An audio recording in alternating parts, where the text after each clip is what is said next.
We had planned a book series entitled History of Kenyan Cities and Towns.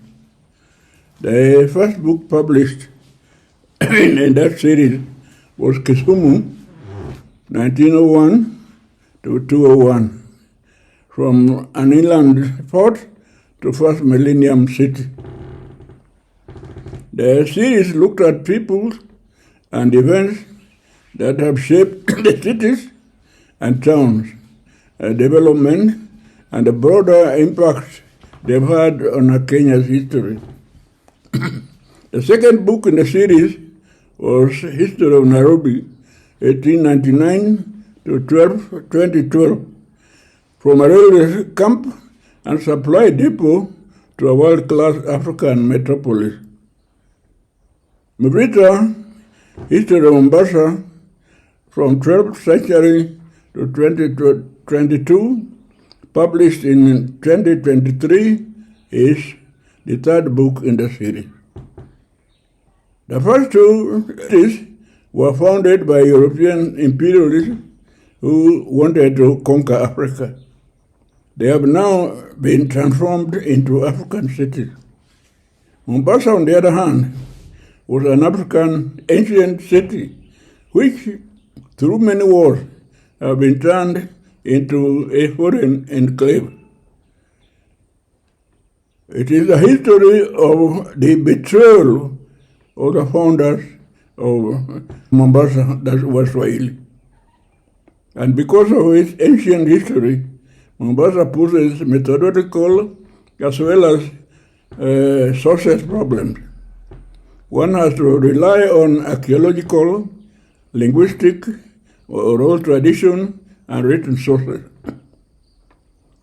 But who are the Swahili?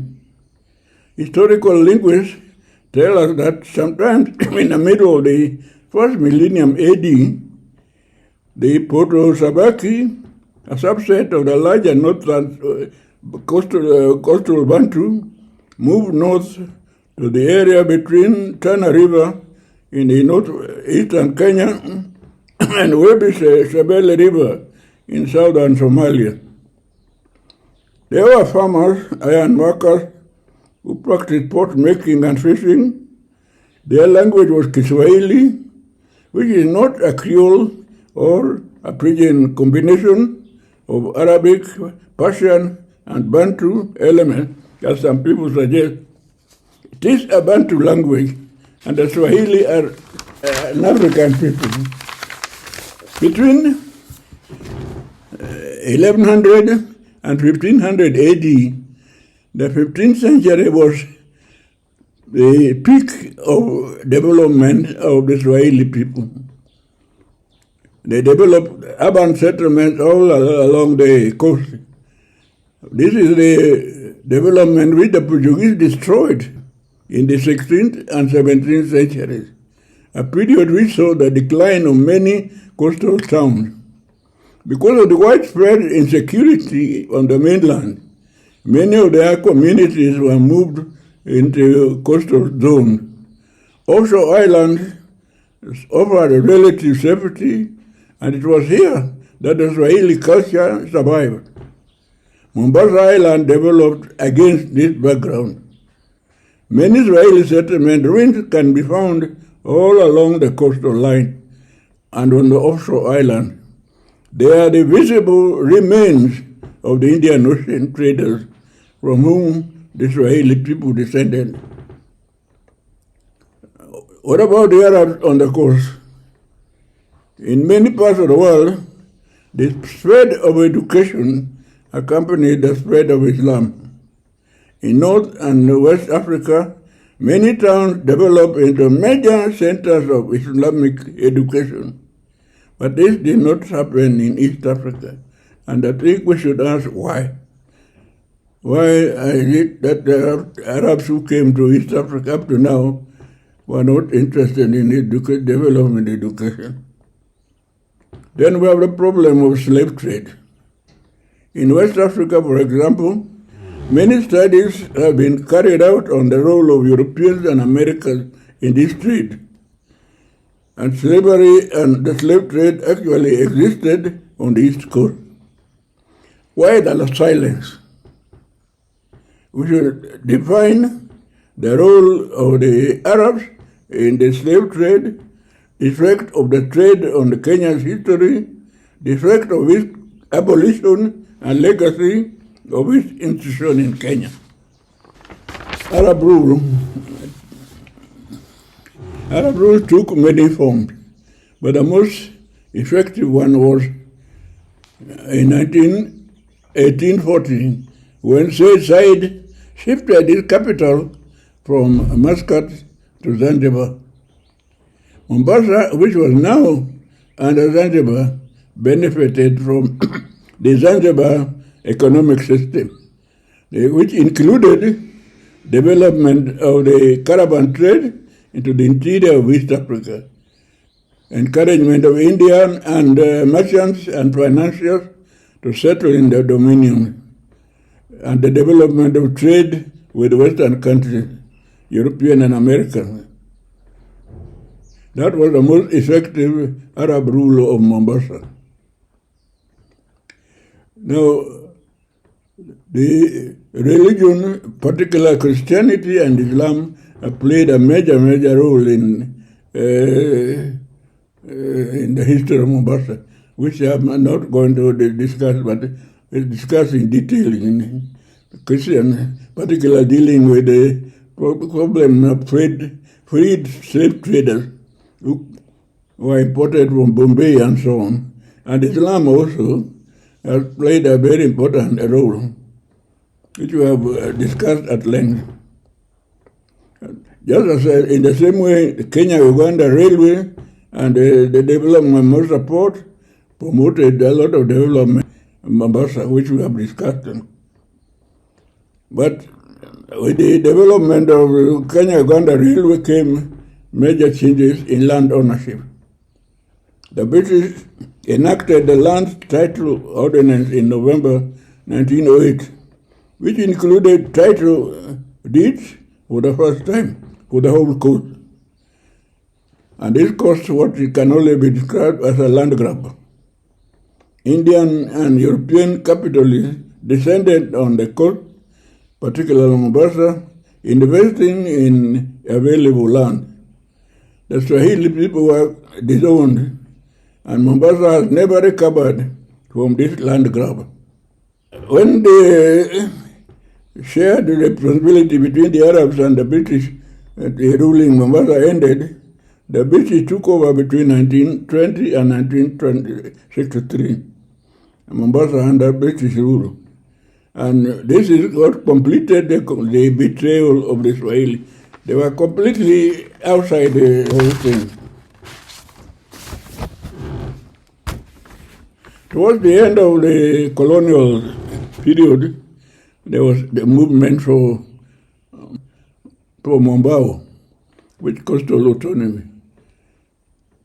The Arabs especially, and others, wanted the whole coast to remain outside the influence of what they called upcountry Africans in Nairobi.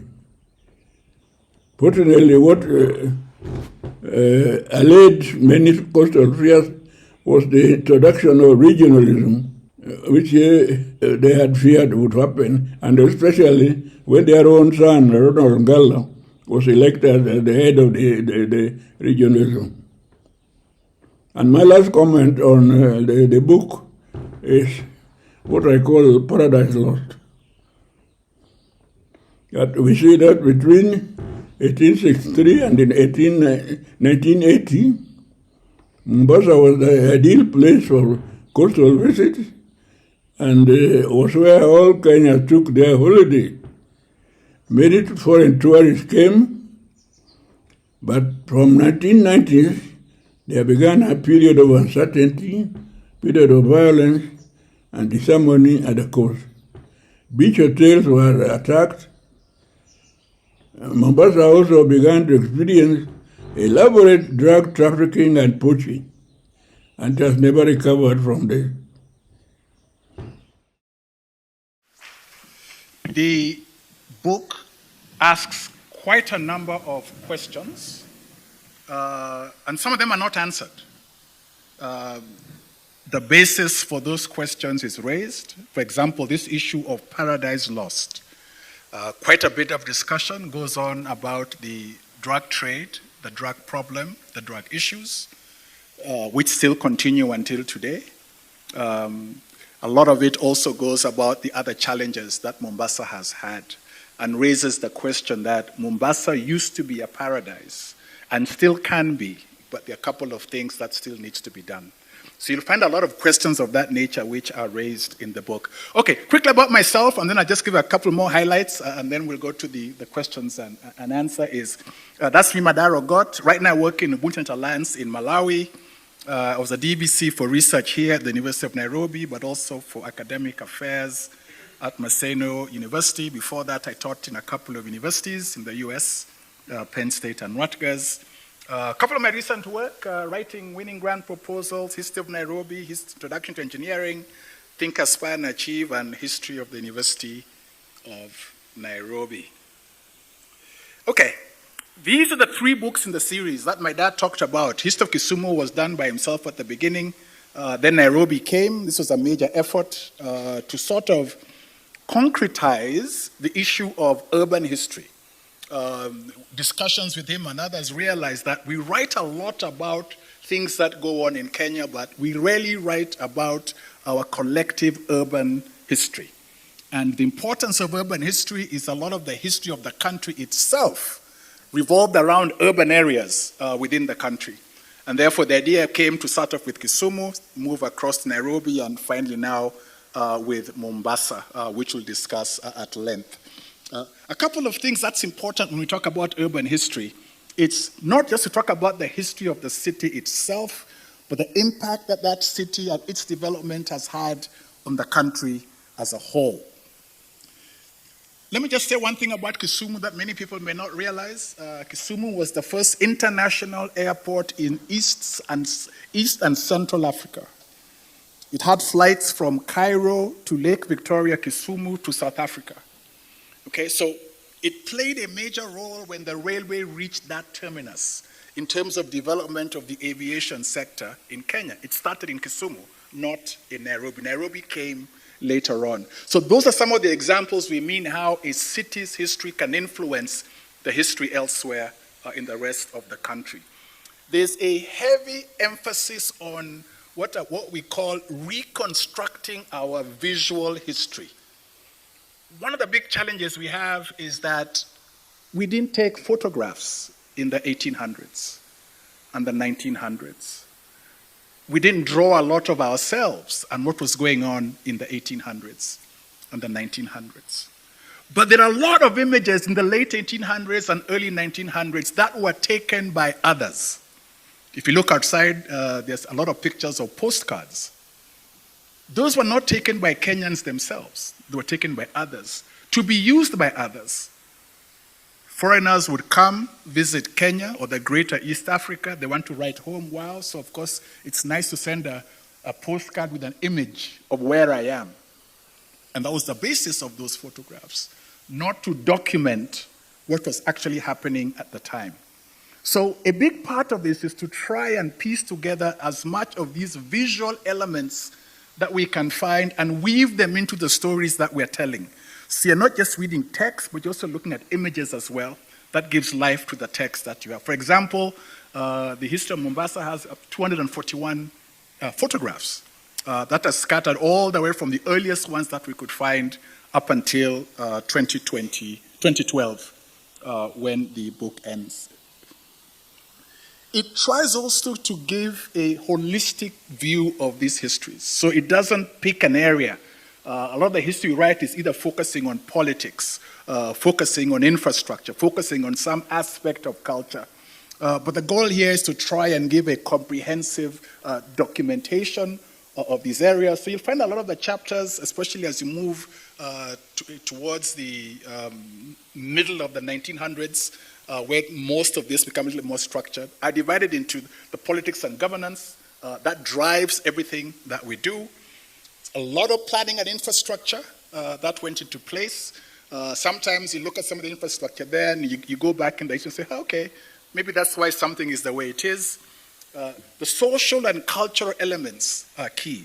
And Mombasa is really important as I talk ahead because, as coming up, there's a lot of cultural influences from those who came to the coast for various reasons that have influenced the life at the coast until today. And of course, the economic aspects as well are covered.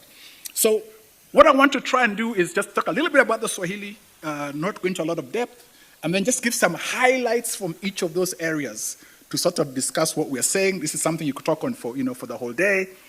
Before then, we can move to the question and answer discussion session.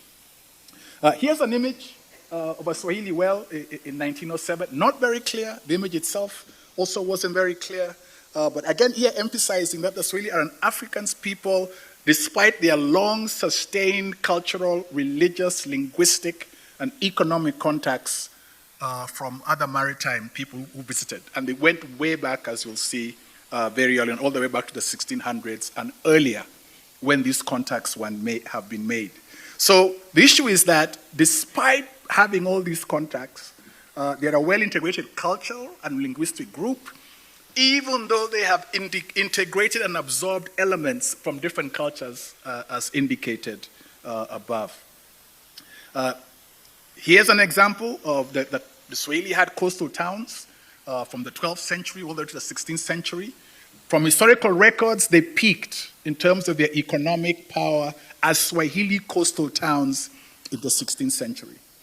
A lot of that became because in the 16th century, that's when the Portuguese came, and one of the key aims of the Portuguese at that time was to destroy the socio-economic fabric that was there and put in place a fabric that led to the economic strength of Portugal itself. What can I get from these places that were visited? And that therefore began the decline of the Swahili coastal towns in the 16th and 17th century. The map you see there is from 1635. Fort Jesus has been built. This is a Portuguese map. What you see as governor had to see behind the chair, directly on the right of that, is part of what is now the old town, which part of it had been built. And then much further away is what were the native quarters that were being established. Now, right after the Portuguese, the Omanis or the Arabs came, primarily the Omanis came, 18th to 19th century, and that saw them having a greater influence and a greater Arab influence on the coast for 2 centuries.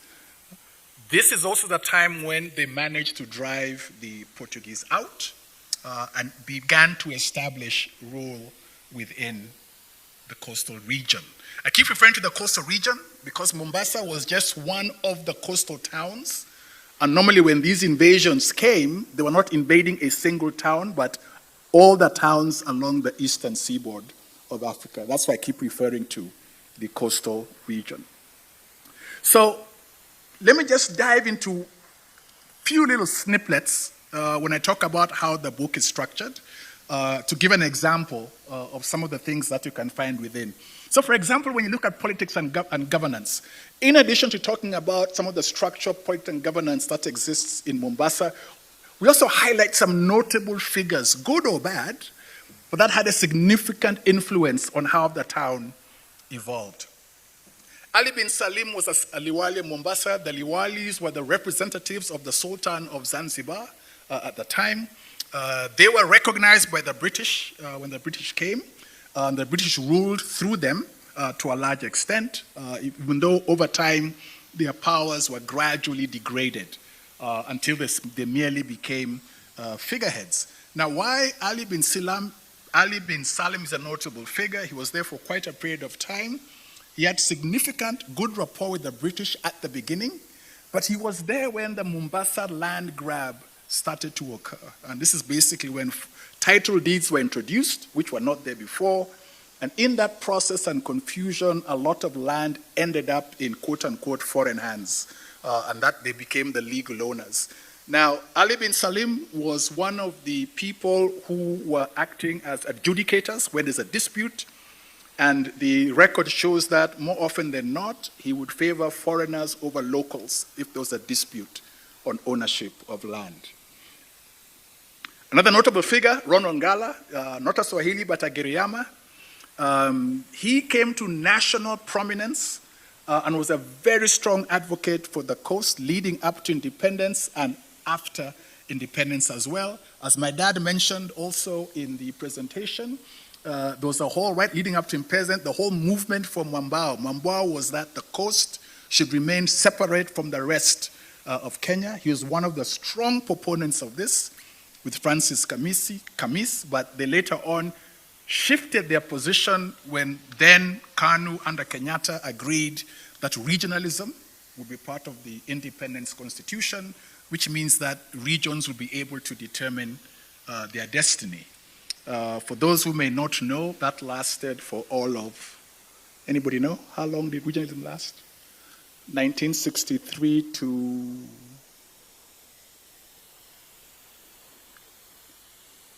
65, yes. When the senates were abolished and the regions were abolished. And therefore, the promises made to the coastal people also went with that, once that happened 2 years after independence. Sharif Nasir was an MP, he first became an MP in 1974, was an MP for a very long time and dominated Mombasa politics. This was a time of one-party rule. He was a staunch KANU proponent under President Daniel Moi, Kenyatta first, but mainly under Daniel Moi, and was KANU chair for the district. This is a quote he made in 1978. This is right after Kenyatta died. President Moi is acting president. But just to make sure that no one dared stand against Moi, you could, he made this pronouncement as the chair of KANU for Mombasa. I'm hurling a bold challenge that any other politician or tribalist parasite today to oppose the popular leader, the Honorable Daniel Arap Moi, who was clearly the late Muzee's choice for the burdens he is now shouldering so bravely and efficiently.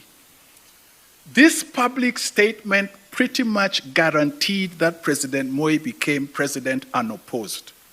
And this is why I'm saying that even though we're talking about a history of a town, a lot of what happened there and the politicians who were involved significantly influenced the national politics. And a lot of the details of that period are provided as well. Let me just skip to social and cultural. I'm just again giving the kind of highlights of things that are there. There was a lot of religious influences in Mombasa. Islam, of course, is the obvious one. And I'm showing this in the context, not so much of how it got there, which was literally centuries before 1905, but in terms of some of the structures that are in Mombasa, which are still there for us to see. The oldest Swahili mosque is the Bashik Mosque, built of coral and stone as well. You can find the Memon Mosque again. These are images in 1905. They were built much earlier in the 1800s, but no pictures were taken then. The minaret at the top was added in 1908. And there are many other mosques that are still there, but they give the history of the evolution of Islam within the coastal communities. Christianity also had an influence. It started outside Mombasa proper in Rabai by Ludwig Kraft, who built the first church under the CMS. The church was small. They later built a larger one, which is still there till today. It has been renovated. It's still there. Looks virtually the same till today. The CMS also built a cathedral in Mombasa in the 1920s. This is a picture of it. And I think I have one more picture as well. The Holy Ghost, this is the Catholics, also built a church in the 1923. This is a picture from the 1950s. All these religious buildings are still there. And they tell the history. If you look at how they involved the different sects of Christianity that set them up, gives an indication of the influence of different religions. The Asians also had theirs. Their mosques, their temples are also there, and a lot of them are captured in the book as well. I want to wrap up very quickly by just showing one image of planning and infrastructure, which is the railway. That's the first train leaving in 1899. The railway changed Mombasa completely.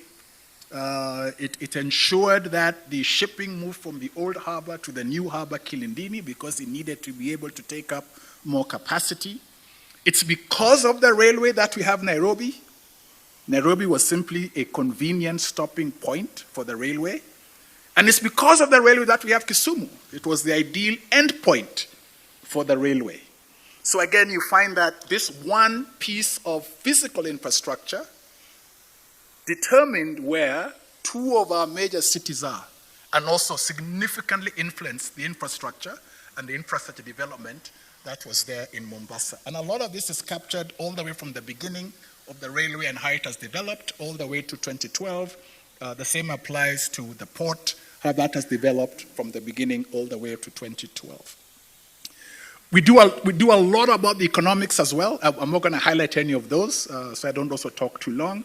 But the idea there was just to give you an indication that the goal was to try both in text and images to document the journey that Mombasa has taken from its origins in the 12th century up until 2012, as well as to show how that development has impacted the development of our country as a whole. Thank you very much. I would like to call upon Tom Odhiambo, and we can continue our conversation. Tom.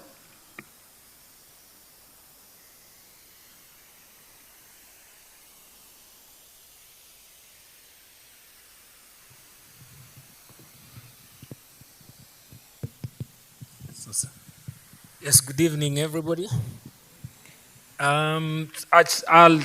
You've had kind of an introduction to the text. I've been lucky to read all these three texts. I was involved in the launch of the Kisumu one, right, in Yala. And I've been wondering when and if we shall launch the Nairobi one and the Mombasa one. And then about 3 weeks ago, Hasita called me and said, we want to launch this book. Would you be interested? So I'm quite happy to be here. I always say at these launches that we can speak, we can narrate and re-narrate, but ultimately you just got to get the book. Okay? And so I will not take longer than we should. I just have 3 questions for Madara. And these 3 questions have been triggered by the presentation from Zay and the presentation by him. And the first question just goes back to what the old man said, which is that this book is partly about talking about the betrayal of the Waswahili. This launch is thematized around the histories and the narratives of Waswahili. So I want Madara to expound on this a little bit. Expound on this, and then I have 2 more questions, and then we'll open it up. I'm not so sure that the online audience can pose questions, but there are enough people in the room to ask questions. So Madara, just say something more about why this question of the betrayal of the Waswahili. Thank you. Okay. Thanks very much for that question. And maybe I'll just go back to the 12th century, leading all the way up to, as we mentioned, the 16th century before the Portuguese came. At this time, the Swahili had set themselves up in most of these coastal towns. They were not only in Mombasa. And the way the trade worked was that they benefited from bringing in or trading with the Africans from the interior, who would bring goods from the interior. These they would sell or trade to the mainly Arabs at that time, who would also bring goods from Arabia. And so they were the gatekeeper between these 2 sets of people who needed goods coming in and goods going out. And so they were relatively wealthy by any standard. If you look at a lot of the early descriptions, a lot in the book, given by foreigners who came or travelers who came, explorers who came, who are describing Mombasa, who are describing Malindi, who are describing Zanzibar as well. They describe them, at that time as very wealthy cities that were there as well. So you have this group that are doing well for themselves. Then the Arabs came. So they were always back and forth with the Arabs, but they managed to reach a point whereby they were able to work with them. Then the Portuguese came. The Portuguese main goal was to benefit from these economics that the Swahili and others were benefiting from for the Portuguese. So money they could take away, even as they traveled from Europe to Asia. When this happened, the Swahili became completely marginalized. That happened for two reasons. A lot of times, off and on, the Arabs and the Portuguese would work together, work against each other, off and on, but they were always working against the Swahili. So slowly they were being pushed out of the trade that they had been involved in. Now it got to a point where the Arabs decided they were going to push the Portuguese out. This is when Said became Sultan, moved his headquarters to Zanzibar for Muscat, and decided that they were there before the Portuguese, so they have to get the Portuguese out.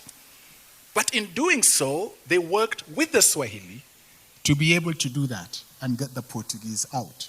And therefore, you go through this period where the Omanis were at the coast, relatively small numbers compared to the Swahili population that were there, but they reached a happy way where they were able to work together.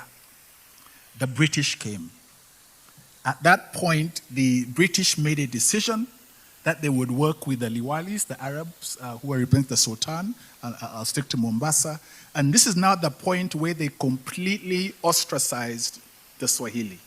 They had no role in any matter. And this was not just the Swahili. This is the same view that British had, where Africans had no role in anything, not just in Mombasa, but throughout the Kenya colony as well. And then the final betrayal came when the title deeds were introduced. Because before that, even if you don't have a role in your governance, but you own the land you're on, you've owned it for centuries. When title deeds came in, and a lot of confusion came with that because title deeds didn't exist, not just for the Swahili, but for the Arabs themselves. You find that between the Arabs and the other foreigners that were there, many Swahili were moved off their land. That land was given, literally, at the prices that they were being sold to foreigners. They were given title deeds, so they become the legal owners. Most of those title deeds were 99 years or longer. So basically, it's their land. And so now, not only do you have no say in your own politics, but you've also been dispossessed from the land that you used to have before. Thank you very much. The second question or provocation is really about archiving. We are in a moment in the history of this country where we are revisiting so many things. We are revisiting our debts. We are revisiting our kind of politics. We are revisiting our cultural makeup. We have terms like tribal-less, we have terms like party-less, etc. But these things are tied to the archive. I mean, there's something very laughable if you go and see our archives. There's something very laughable if you see our museum, even the cultural center, despite the director being here, because you start asking these archives, how much of these archives are in the public discourse? How do they appear in the public discourse? What's their value? The Kenya Cultural Center was built across from the Norfolk for the benefit of the Mzungu. The Kenya National Archives, wherever they are in the middle of the town, are largely visited by foreigners. And many Kenyans, I think, just say, I am at the archives, but they really don't know what that place is. So for me, I want you to speak a little bit to the centrality of the archive in the remaking or writing of this history, and that will bring me to the third question. Why was this important? You touched on it and said people didn't really record these histories visually, but they recorded them in stories. Because there's a huge study now funded by companies like Tata India on the Indian Ocean narratives. And I see young Kenyan men struggling and women struggling to do these studies based on novels that have been constructed out of oral stories. So speak a little bit to the idea of the archive, and the rewriting and writing and recapturing of the histories of these cities? Thanks for that. I want to make a blanket comment on that. Doesn't cover everybody, but it covers most Kenyans. We don't care. So that was too soft. We don't care when it comes to archiving. We really, really don't care. And that's a negative. I'm not saying that proudly. I'll give a simple example, as the examples that you have given. When you go to that book, when you go to East of Nairobi, most of the references, images, stories, if you look, because with very detailed bibliography and references are given in that text, most of them are foreign. Most of them are foreign. The only foreign one we should accept, because they better have them, is the UK National Archives. They should have them. They're the ones who are here. That is okay. They should have them. But you find University of South California libraries, University of Michigan library. They have more of our visual history and our documented history than we do. And that's where a lot of this information comes from. Because I was at the archives, and there's some good information there, but not as much as you would like to be there. But it asks the question that I was in the UK last week, and I was at a conference, but one of the things I like doing after the meeting is look for a museum or something, just so you learn what happened in that area. And we shouldn't blame the government. The government does what it can. Not very well, but that's what they can.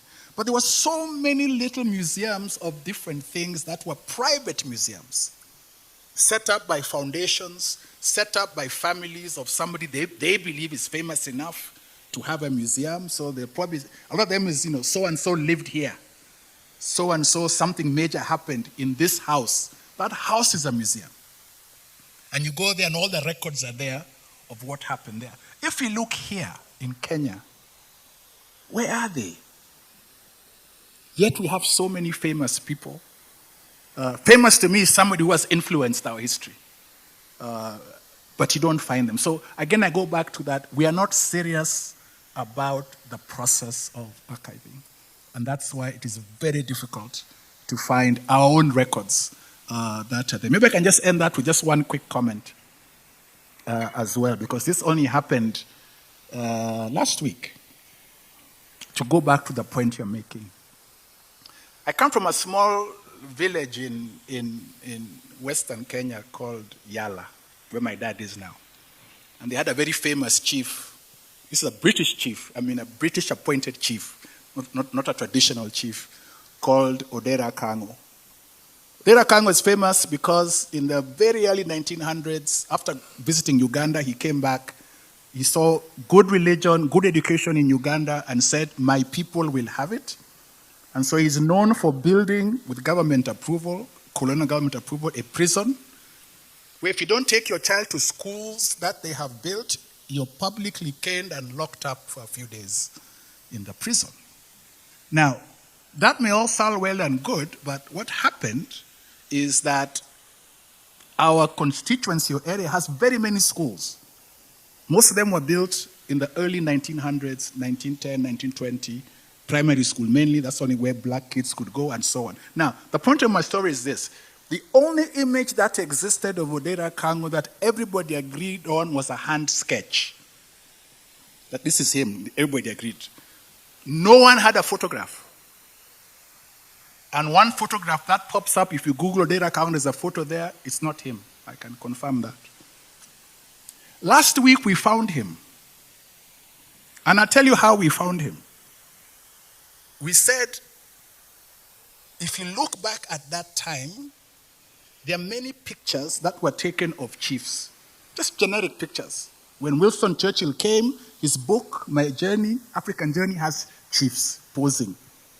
The postcards you see outside, the same set, there's a picture of Kavirondo, which was the Gulf area, and Nandi chiefs, taken in 1912, 1913. So we have been looking at all these pictures saying, if he was a famous chief then, he has to be in one of these pictures. And what we've been doing is comparing digitally images of the photograph and the ways you can do that with different chiefs' heads that you cut off from pictures. And last week we conclusively identified Odera Kango from an old postcard, just like the ones you see outside, which just said Kabirondo Chiefs.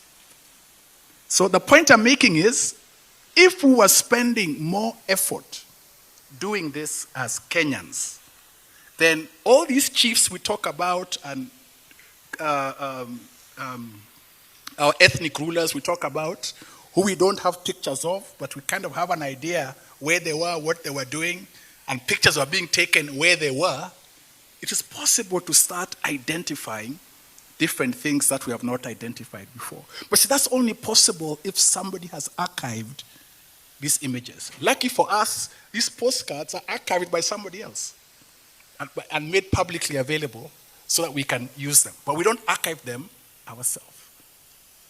Thank you very much. Eri, if you're a Kenyan in the room, you're in the poetry scene, can I see your hand? Poetry, performing arts, scene. Yeah, just raise your hand because I'm going to ask you a trick question. Do you know Hadambe Asalache? Because he's a famous Kenyan poet, stroke visual artist, who's celebrated and whose house is now a national monument in Britain. It's just an example of the idea of archiving. 90% of the time when I ask this question, I don't get the response. But just an example. And Mombasa is important because one of the key things that everybody will tell you about when you are going to Mombasa is, have you gone to Fort Jesus? But Fort Jesus is a celebration of somebody else's history. And MVITA, which is Mji wa Vita, the short form of Mji wa Vita, is important in the study of Swahili as well. So sometimes this is important. But the last question, so that we can have interaction from the audience, is you touched on something which Mzee also touched on. Just speak a little bit to the idea that these cities, especially Mombasa, is actually very important in our case, in the making of Kenya the nation. If Mombasa was not a good natural port, let's just say it was just another enclave, but not a good natural port, there would have been no Uganda Railway. In all likelihood, the railway would have been from Dar es Salaam or Dar es Salaam area, because both were known to the British. At that time, they had got a lot of it. The Germans were there, but they were in discussion to buy parts of it. Mombasa was just a shorter route to Uganda.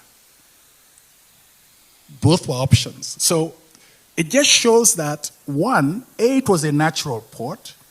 B, it had already been well developed for centuries as a port and a trading point.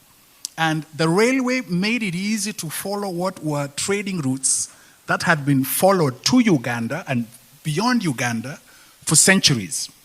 So the key thing is that a lot of the development of Kenya as we know it happened because Mombasa was already there, on the one hand, and had already reached a point of development that made it attractive as a launching point for the development of the rest of Kenya.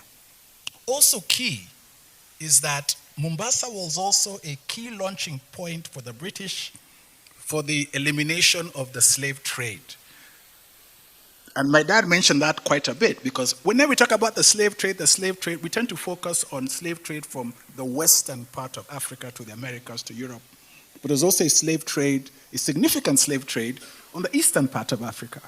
Now, slave trade is not just the Arab traders or the receivers of the slaves, because most of these slaves were being sold to the traders by inland Africans themselves, who are also slave traders. So the elimination of slave trade also significantly changed how this part of the world developed.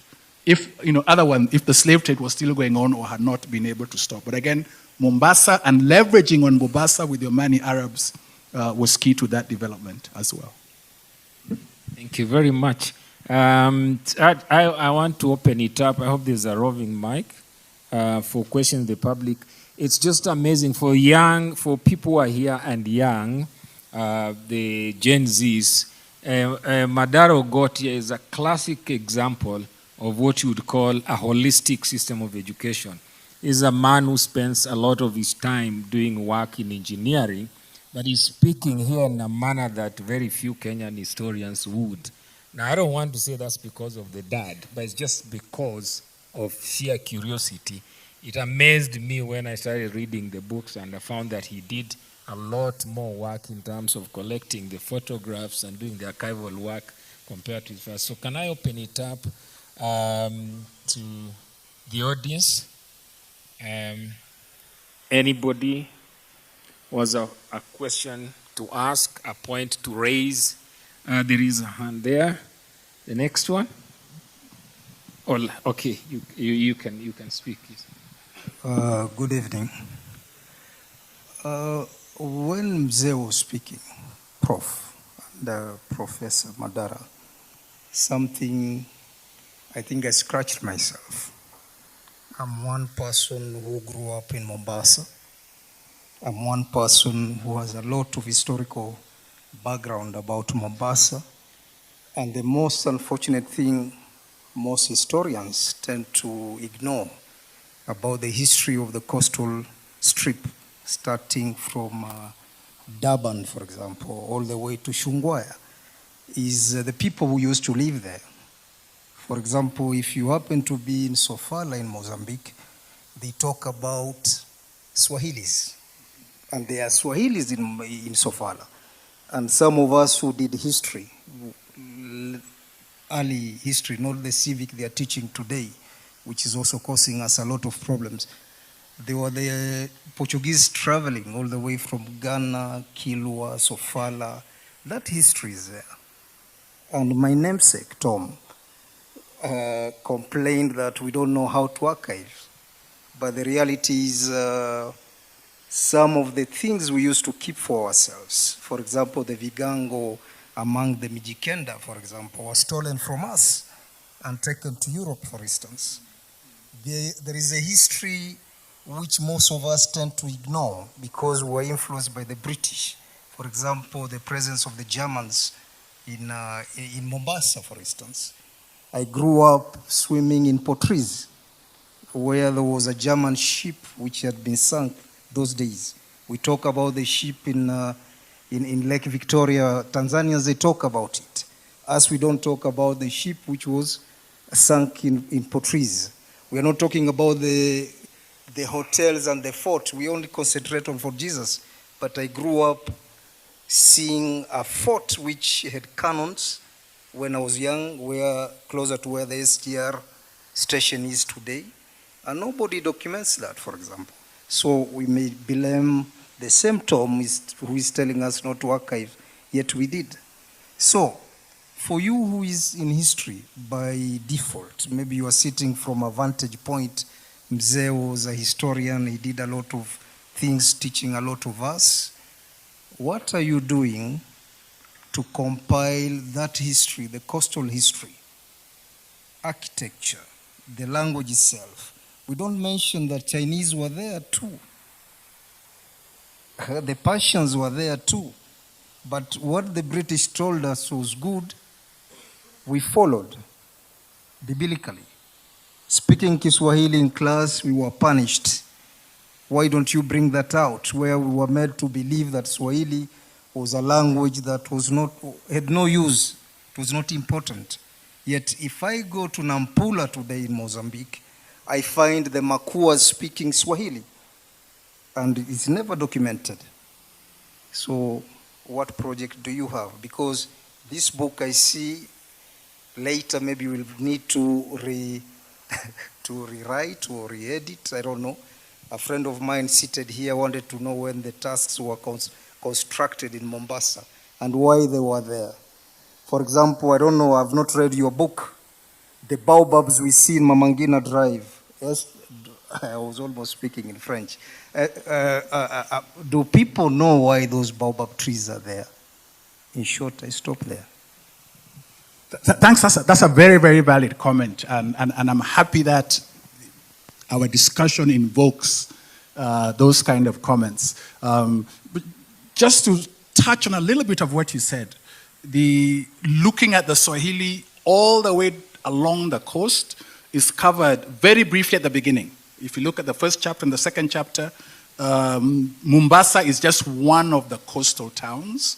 And that's primarily because the trade was along all the coastal towns as well. When the Portuguese came, it was along all the coastal towns. So some of the elements that you discuss are covered. Even the Tanganyika ship that was sunk during World War II, and its cannons removed and placed in front of Fort Jesus is also discussed, but not to the extent you have said. And again, the reason is we are trying to restrict ourselves to one city, so it becomes broad and then narrows down. It's already quite a big book, and I'm not saying this badly, but if the book is too big, Kenyans won't read it. So we were trying, see, Nairobi became a very big book, and there was no way around it. And we did not want another Nairobi. Nairobi was 800 plus pages, and we didn't want that. So you're right, there are a lot of elements that I just touched on and not done in detail. And my take on that would be that we have historians in all our universities. And outside the university. These are the topics they should take up in the way that you have mentioned, so they can dig deeper into some of these things as well. But I think all your points are very valid. I would just want to add on to that before we go to the next question that, remember I said something about literature, right? So Yvonne Odhiambo's book, for example, captures an entire history of the Chinese. I mean, this stuff is available in Abungu's work, right? The reason I'm raising the question of the archive is that you see exactly what you are talking about. If you wrote what you have, you would have preempted what has gone on here or added onto it. And it doesn't involve money. Just take your phone and talk to your phone exactly the way you've been talking. Understand? And then put it up on audio. And the Gen Zs will discover that we have had a deeper history here. I mean, Kiswahili is spoken all the way in Congo, in Burundi, in Rwanda. We know that Radio Beijing was running programs in Kiswahili, Radio Bujumbura in Kiswahili way before KBC would run a 24-hour program. I was listening to Radio Beijing in the 1990s. So Kiswahili now is a global kind of language at the UN, African Union, etc. What is important for me is that it's the little bits that we keep not keeping. So casually you see Kenyan journalists say a country of 42 communities. We are more than 88. We are into 90s. But that kind of laziness, because if you ask a Kenyan on the street, do you know where the Bajunis are found? It's like, could that be somewhere near Turkana? So just the small details that the colonial traveler actually wrote down is important. A week ago, somebody casually told me that she was being seduced by a man from a part of Kenya. And the man told her, would you be willing to go home and stay with fellow children? And she was completely shocked because she doesn't understand a culture where people think of women as children. So we need to archive those things in whichever format. And I think the sensibility that the director was talking about is pretty much what you're saying. That if you travel around Nairobi, you can't see much of the memory. You can't see much of spaces that make memory like now. So let's have the next question. So just quickly, just to touch on one thing, when I said we don't care. If you go to Fort Jesus Museum, yes, the fort itself is a historical monument, but it's a national museum supposed to reflect history of the coast, just that it's housed in Fort Jesus.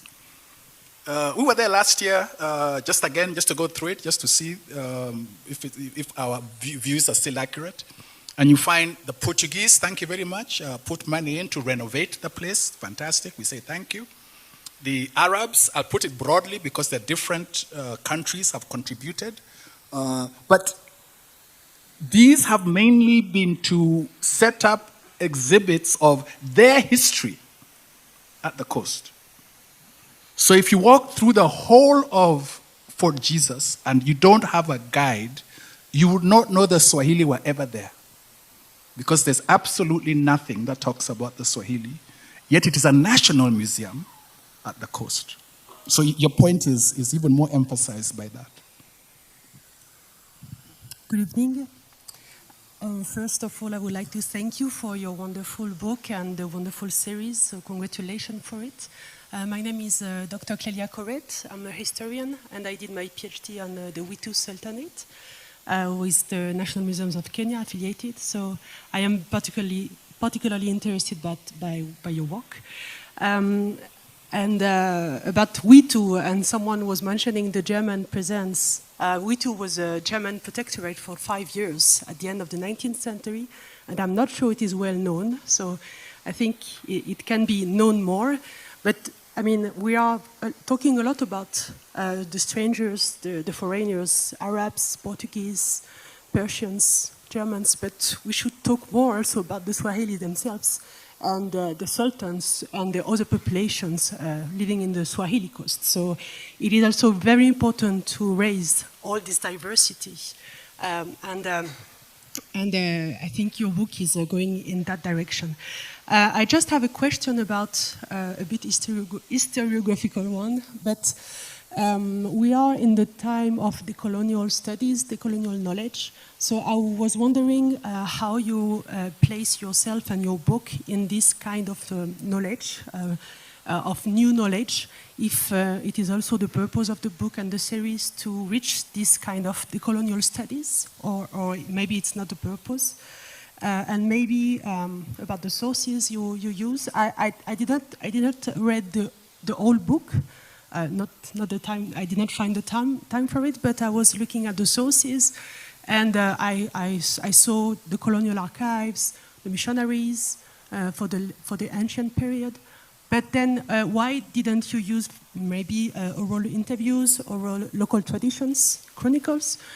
Because we have a lot of local scholars in Mombasa who can also help to bring these memories, these histories into our eyes. But thank you very much for your book.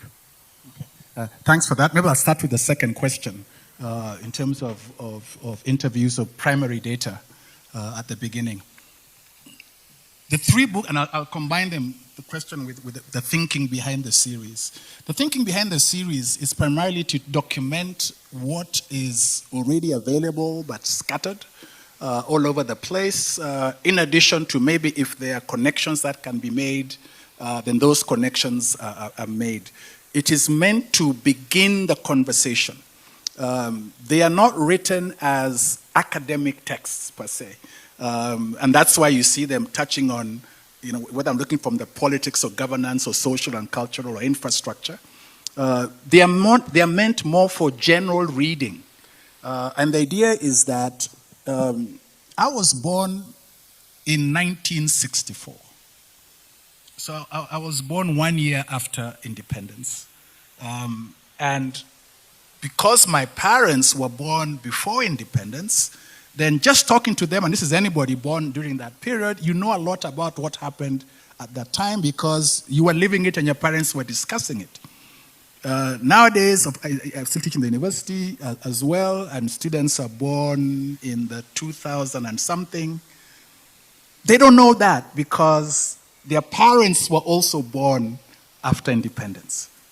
So this is to allow the general reader, not just in Kenya, but further afield, to have a holistic view of the histories of these towns.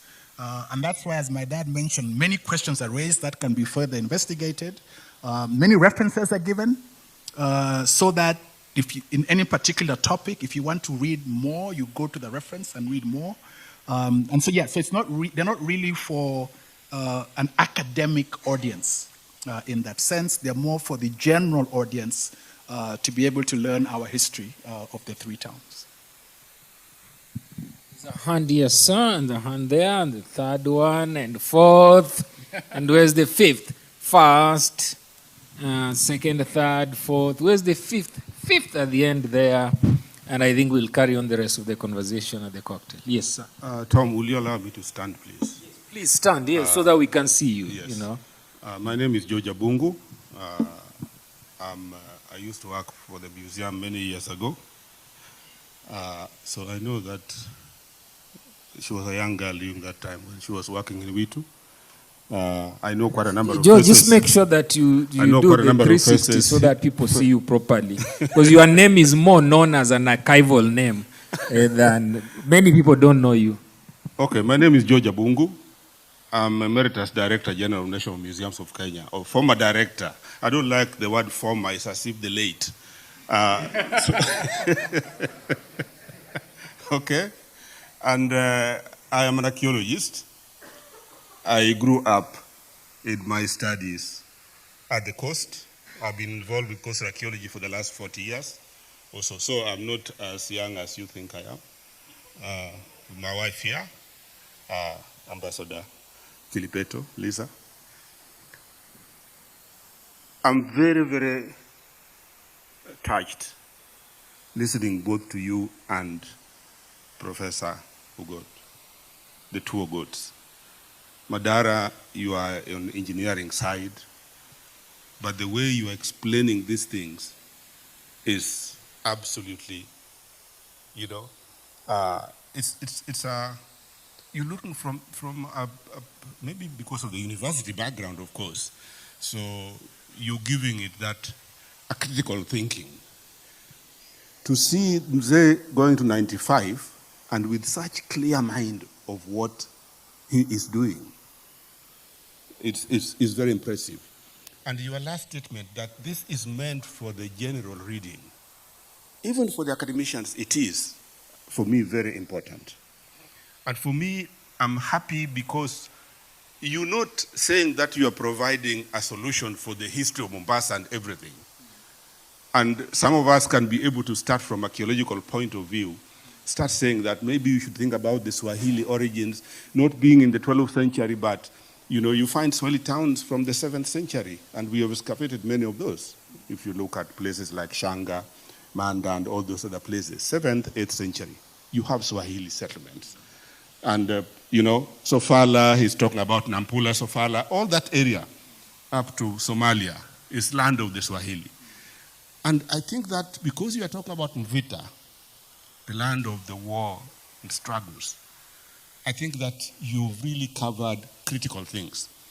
One thing that we don't understand is that, or we don't do, is that we don't read across the board. Some of the things that we are raising here have been covered in reports, in books, in archaeology, others in anthropology, others in sociology. But if we read across the board, we'll find some of these things. I think that you've raised the issue of decolonization, which is the main thing now. For me, I think this is part of decolonizing our history by writing about it. It's not just about challenging the past, but it's also about recognizing its importance and writing about it. We talked about Vigangos. Do you know that Vigangos are now being returned back to Kenya in huge numbers, even when we are not asking for them? The University of Denver, for people from the National Museums here probably know, because they'll be dealing with that. Because of the shame that some of us have been actually advocating outside there for restitution and return of some of these things. So they're coming back. But do we care about it? What are we doing with that? The governors are busy fighting whether they want to put parks for Bigangos. The museum is being told probably sit aside. Museum is also a colonial, construct. So it's got to be decolonized. I worked there, and I know. So we have to start decolonizing our mind ourselves. And I think what you raised, Tom, in the issue of archives, the first restitution should actually be in the archive. If we don't restitute the knowledge, we won't know what we have outside there. So this is a discussion that is ongoing. And I think that you have raised those issues by pointing out where information is. And I think it is our role now to be able to see this as a beginning of decolonizing our history, decolonizing our heritage, and actually putting into action things that may lead to restitution even of our minds. So, in short, I may be able also to criticize some of the things I've already mentioned, that maybe you should go beyond that. But you are looking at it from a historical perspective rather than archaeological perspective. And there is information in the archaeological writings that are there that we could actually consult that show completely the Swahili,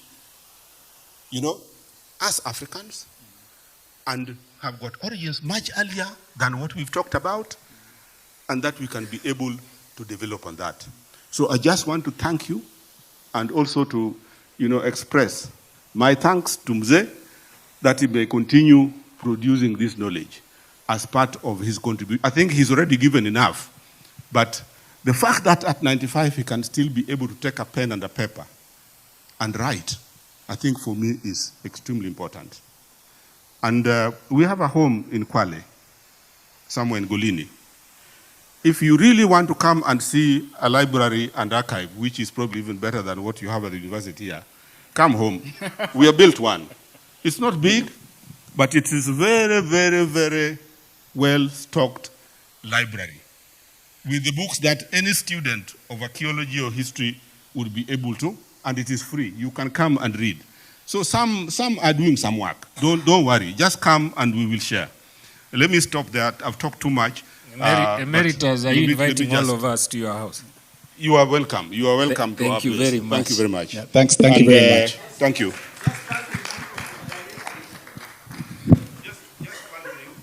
The last thing, this issue of county. You talked about national museums. Fort Jesus was not built by the Portuguese. Fort Jesus was built by the Africans who labored there, sweated there, died there. Okay? The Portuguese just brought the idea. The Portuguese were not carrying those stones. So I think we have to decolonize that history. That's one. Secondly, I'm told that the National Museums here has now gone to the county because it's raising a lot of money. So now the National Museums, Nairobi Museum, belongs to the county of Nairobi. Now people are moving forward. Some are taking us backward. We don't have any national museums anymore in this country because the counties have taken them. I think you need to start thinking much better. We really need to start thinking. We need to start being serious. You don't take an international, global institution back to a county. You build. Thank you. Thank you very much.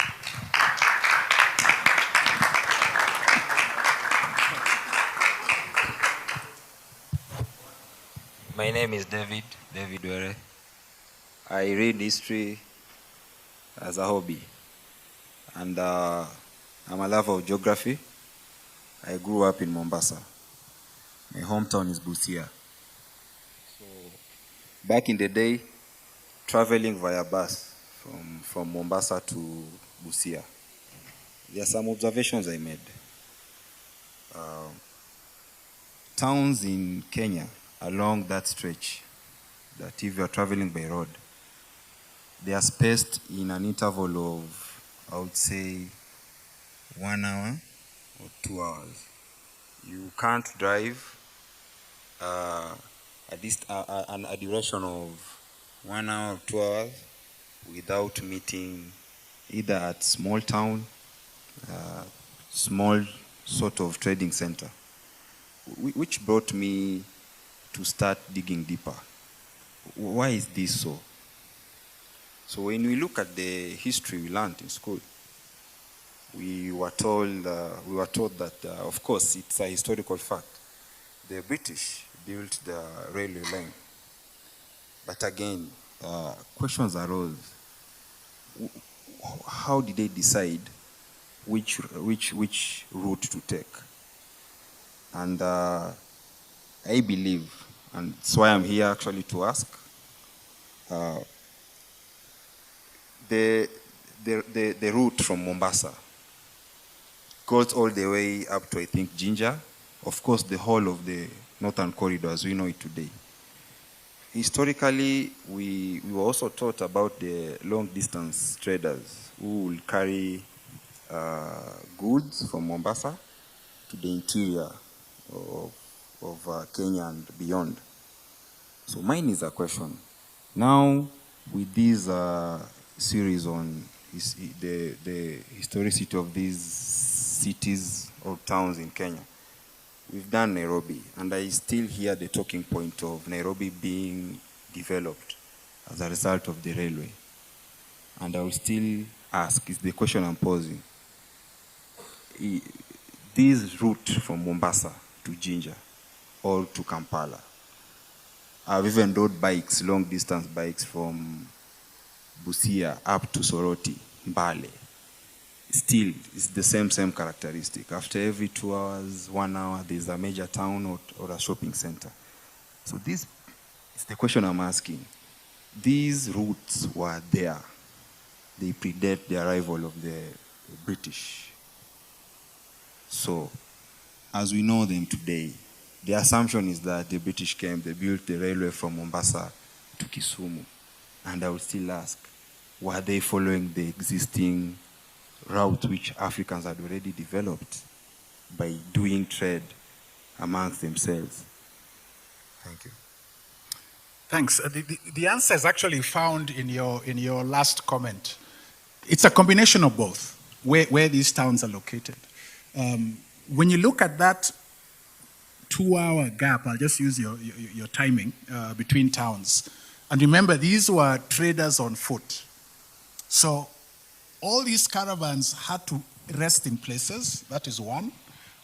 That's not as big a deal because normally they would, when the day ends, they rest wherever they have ended up. But when we talk about goods coming from the interior, a lot of them were coming from ethnic groups that were all the way along, and they were trading centers which were well established long before the British came. So for example, if you're the people trading ivory, the places where you would collect the ivory, if you were to guess, would be around, for the Kenyans, where towns already exist, where elephants also exist. Voi, right, was one of the trading centers for ivory. So that's an example of a trading center that was there long before the British came because it was being used as a trade route. A town like, as I mentioned earlier, like Nairobi and Kisumu were purely convenience of the railway and the port of Kisumu. They were not trading centers prior to that. So it's a combination of the two. It's not an either or. Some existed and so it became a natural stopping point. Others were created because of the railway. As for the route, the railway pretty much follows the trading routes, except that, of course, the railways were surveyed by engineers who are mainly Indians, who had built the railway in India, of course, working with the British as well, who brought them here. And so they found the best natural route for a train that was as close to the trade routes as possible because you're already going through or near these established trading centers that were already there. Okay, thank you very much. Thank you very much for this work, which is a monumental monography, concerning Mombasa's history. I'd like to say I'm from Mombasa, but you wouldn't believe me. So I have to ask this question from the vantage point of, a stranger. But snipping through the book, it's very impressive, but I do feel there's something which I didn't find there, or just in the fragments I read, and which I'd like to ask you now, is there's many debates now in sort of modern historiography on the way we should understand and make local histories of a place. And so, as you've been now sort of dealing for quite some time with history of a particular town, Kisumu, Nairobi, and now Mombasa, I was wondering sort of where do you place yourself in this sort of theoretical debate, which is happening in the historical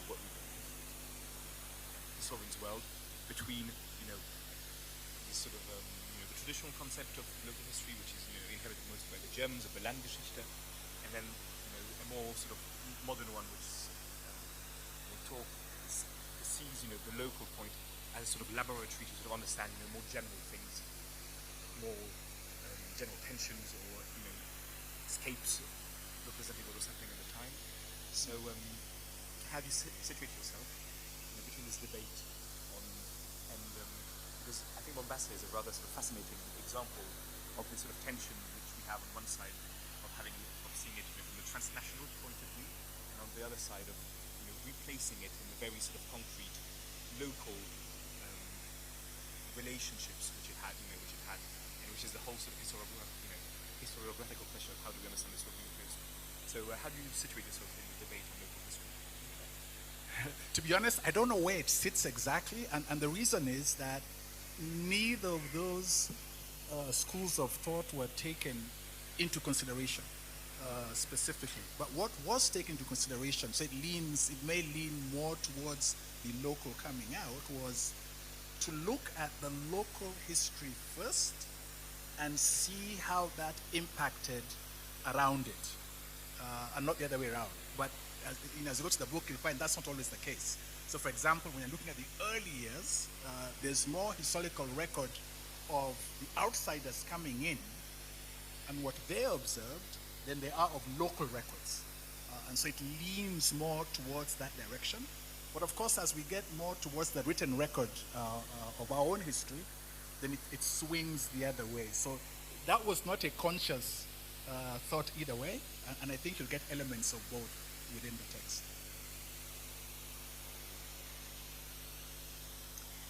Merci beaucoup. It's an impressive book, and I know what to take to the beach next time I go to Mombasa. Thank you. I just wanted to ask you, I like to be provocative. You're from the west of Kenya, correct? You're from west of Kenya. Second, sorry? Yeah, I'm from Western Kenya, okay. yes. How was it, academically speaking, to work about east of Kenya?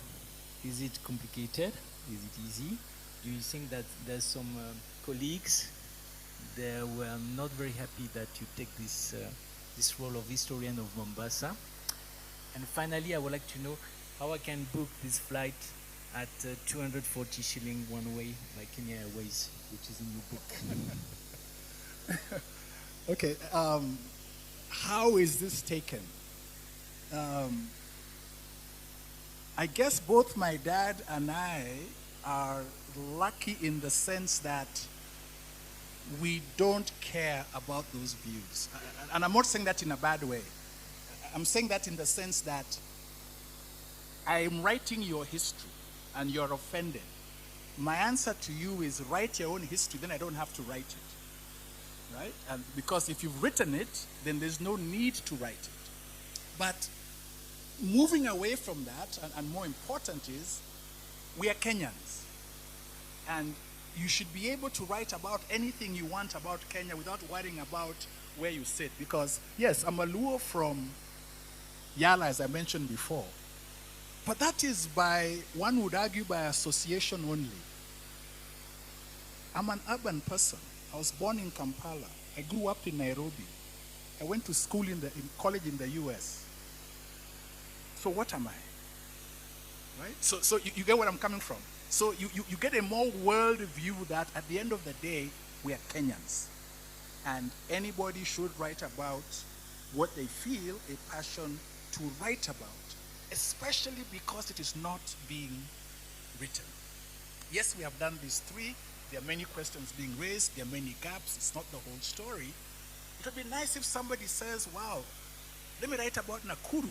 Nakuru has the whole farming history that is there. There are many issues going on in Nakuru now, which it would be good to know what are the origins from a holistic point of view. And so this is probably a call for others.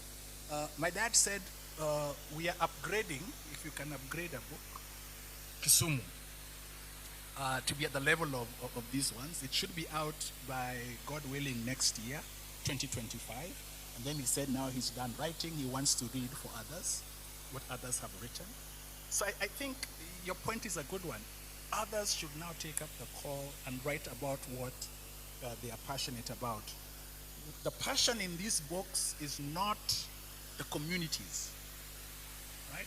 The passion in these books is Kenya, because as you hit on the different urban areas, eventually you're touching on the whole country. And then each book then, of course, has the communities within them. Last question is at the end there. And then, I mean, look, I'll give you a chance to ask the last question. I thought that should be the last question. Mzee, you'll get the last question. And then the rest of the question, there's a cocktail. You just take one glass of wine. I'm very sure there'll be a lot of questions. So, second last, and then Mzee will have the last one. Atupe usia. I'm Hussein Ali. I'm from Mombasa, Kenya. I'm actually a Giriama also.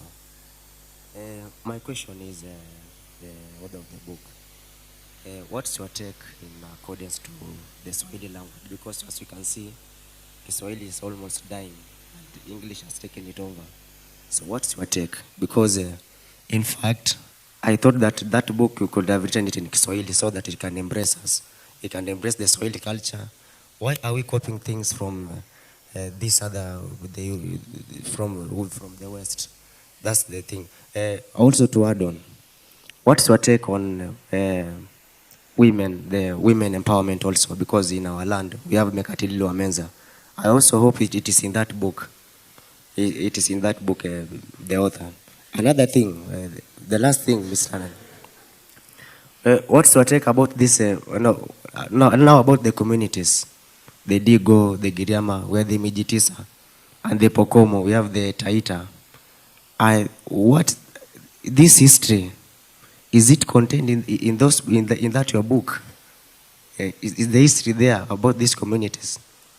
So that's the thing I needed to ask. Starting with the Kiswahili. Okay. Thanks. I'm apologizing, and I need assistance.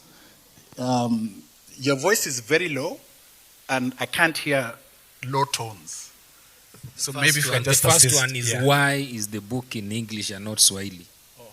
The second one is there women empowerment here, because there are important women figures like Mekatililo Amenza down there. The last one is there? Yes. The various communities at the coast, are they in the book? Okay. Yeah. Now be a revealer. Now. Yeah. I'll go backwards. There are very many communities that are mentioned in the book. Start off with the Swahili, the Mijikenda, so all the African communities that are around Mombasa are mentioned in the book in the first few chapters. First of all, their origins, some of their history, some of their culture, and then that is integrated as Mombasa developed. The Europeans, of course, as a group, the Asians, the Indians are mentioned, how they influence the economics, how they influence the culture. Those are also mentioned. So yeah, many communities are mentioned, not just the Swahili. To come to your first question, why is it in English? Because it's not about the Swahili per se. It says in Mombasa. That's a cop-out answer. The actual answer is, if you ask me to write this book in Swahili, I can't. Can it be translated? Yes, it can. Be translated into Swahili as well. The question one would ask, again, when we talked about the general reader, yes, Kenyans know Swahili because they learn Swahili in school, or those who did learn Swahili in school, who are not from a Swahili community. But how many Kenyans read a Swahili book? Take that back. A book in Swahili.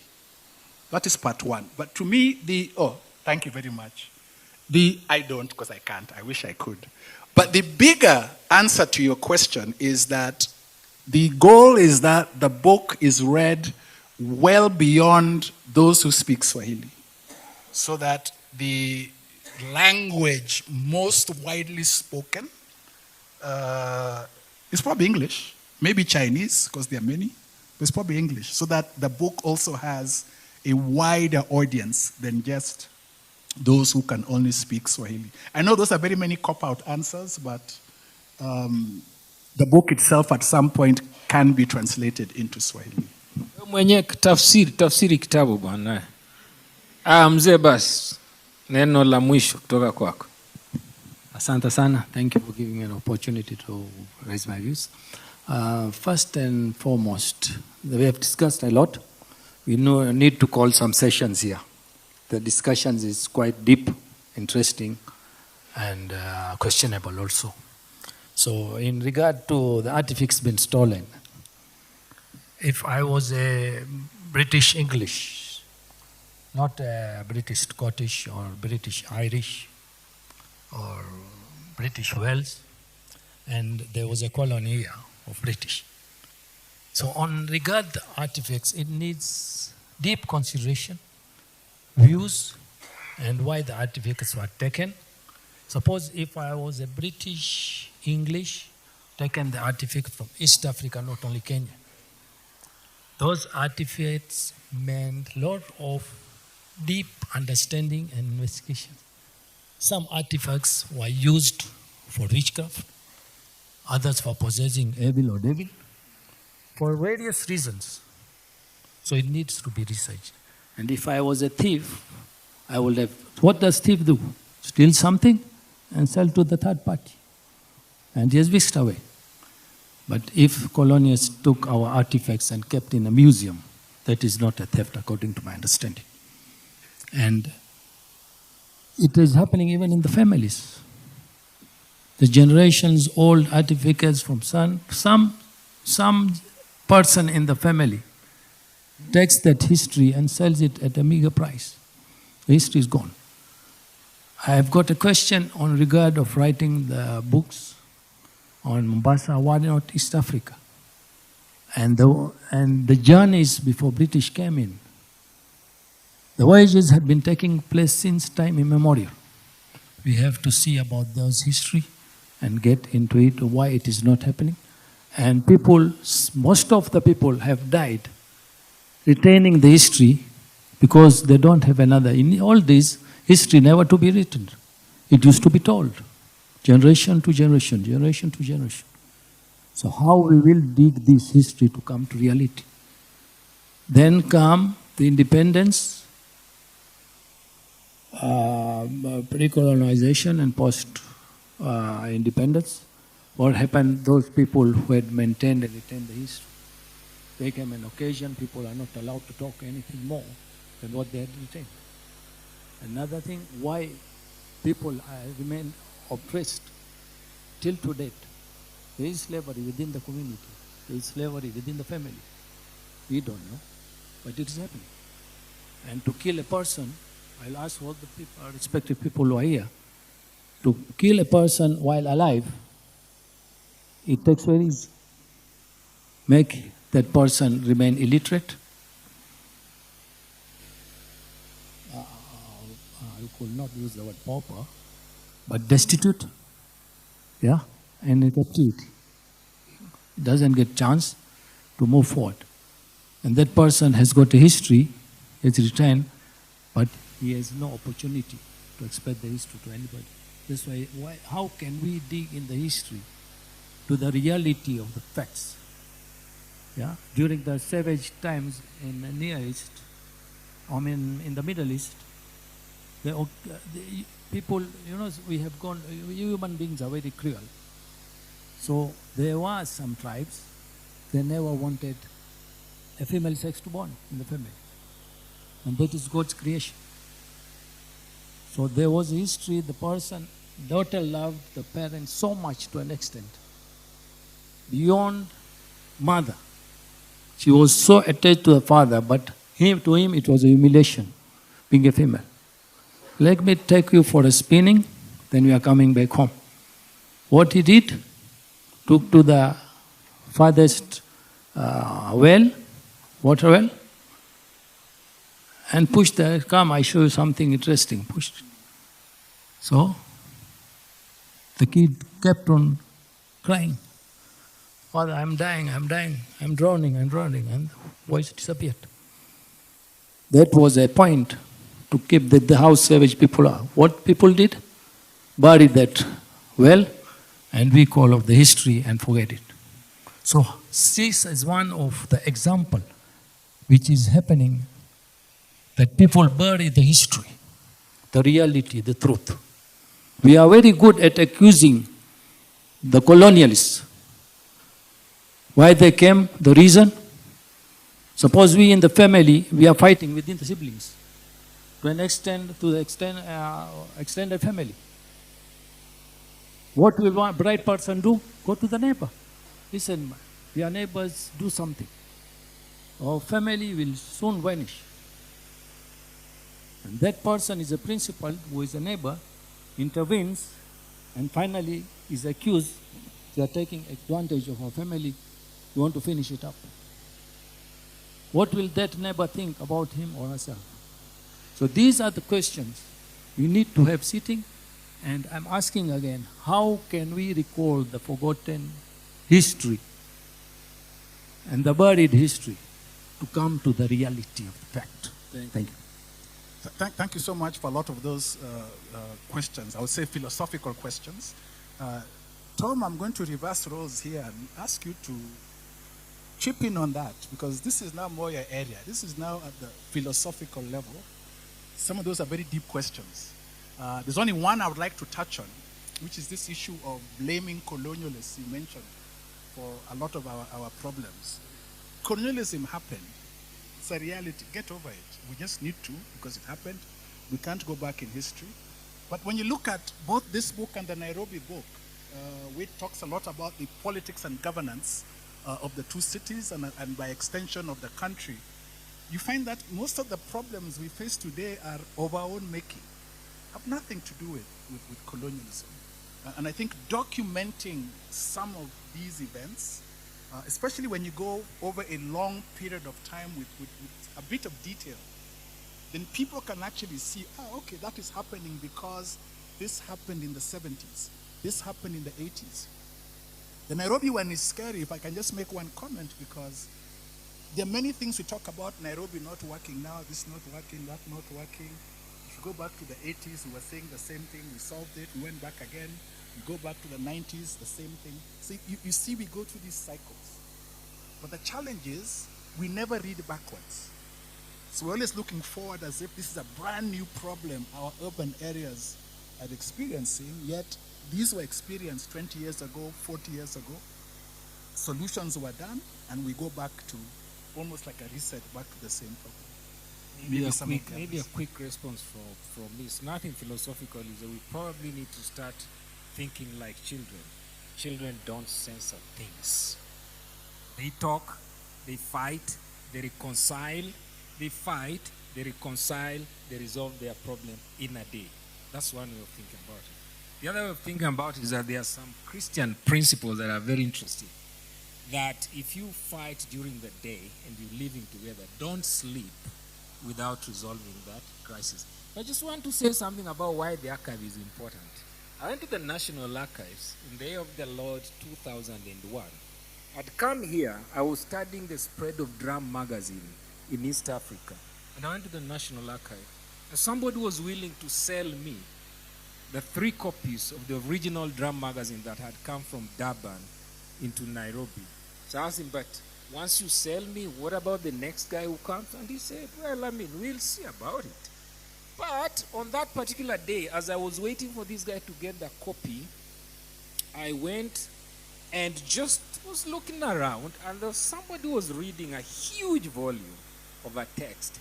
What were these? These were the district commissioner's annual report into Nairobi, the colonial time. And I read a statistic that sticks with me up to today. Go and check this. After the Second World War, after the emergency, the Mau Mau War, Kakamega County lent the central government money. The counties had an account, the exchequer account, and each county had its allocations, which would not be used at the end of the year. And the central government was starved of cash. So it borrowed money from Kakamega County. That's just the power of the archive. This is something that if you told Fernandez Baraza today, he would be confused about what you're talking about, isn't it? So the archive is very, very powerful. I want to end this conversation. It was supposed to end at 7:30. But one of the things that I normally take when people are having this kind of conversation is that I break the rules. Because the only thing that humanizes us is conversations. Nothing else. Not food, not love, not how many books we read, just to talk like this. You understand? To see a bungu, whose name partly means the bush, to see the bush in real life in an evening like this, it's not something that happens every other day. So for the young people here, this is a man who has been associated with the museums and archaeology for years on end. People who dig things, dig the soil and start telling stories from digging, teach us one thing, that some kind of madness is important if the society has to progress. I want to say thank you very much to Professor Madara Ogot, and thank you very much to Professor Bethwel Ogot, who I call a friend and a mentor. And I want to say thank you very much to Hasita. I want to say thank you very much to the director. I want to say thank you very much to Alliance. I want to say thank you very much to Nuria for coming to sell books. A young man, buy the book and read it. Everybody who is here, the book is on discount. Hasita, is it correct when I say there's a glass of wine? Just out, you turn to your right, and you go to the far end. There's no music today, but there is, I think, some music. And the exhibition is running. There's a visual exhibition, then there's audio-visual exhibition in the little tent there. It's 20 minutes. 20 minutes. How many tweets do you read in 20 minutes? 20 minutes to really sample the history of the Swahili is very productive. And thank you, all of you, for your patience sitting here, participating in the conversation, and hopefully, when you get out, take your notebook and write something about the history of your own community, or even just neighborhood. Thank you very much, and have a good evening. Asita, you want to say the last thing? Okay, thank you. You are free to go have a glass of wine.